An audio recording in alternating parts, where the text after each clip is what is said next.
Don't buy a used camera, especially Nigerian used, until you've checked these 5 things. If I were buying a camera today, the first thing I would ask is the shutter count.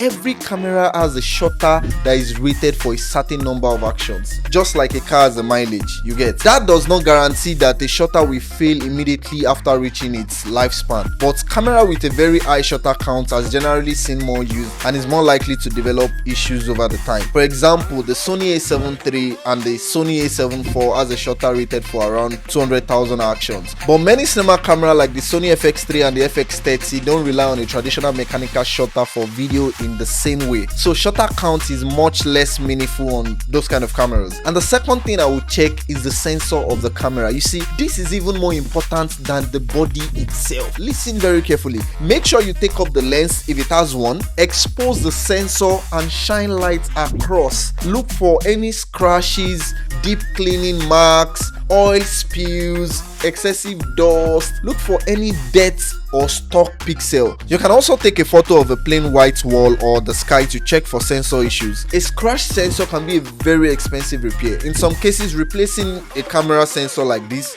can cost over 2 million naira. The third thing I will do is to test every port and every button on the camera. Test the SD card slot, test the microphone input, test the headset output, test the HDMI port, test the USB port. Then press every button, every dial on the camera, because a faulty HDMI port or microphone jack can cost you even far more than whatever money you think you've saved for buying a Nigerian used or foreign used camera. The fourth thing I will check if I were you is the lens mount. This is something many people don't inspect carefully. Make sure you look for loose mounts, check the screws, make sure there is no worn screws, look for bent contacts, look for sign of impact.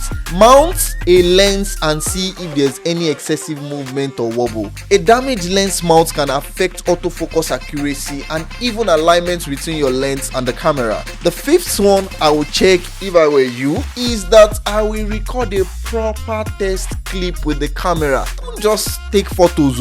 Record a 1 or 2 minute video instead. Check the autofocus, check the IBIS if the camera has it, check the screen, check the electronic viewfinder, check audio recording, listen for any strange noise, watch out for error messages if any is popping up on the camera, play back the clip on your camera, and if possible review it on your laptop before making payments. And let me give you this bonus tip: always ask the seller why they are selling the camera. Sometimes the answer might tell you everything you need to know, and sometimes it might just save you from ending up in kirikiri.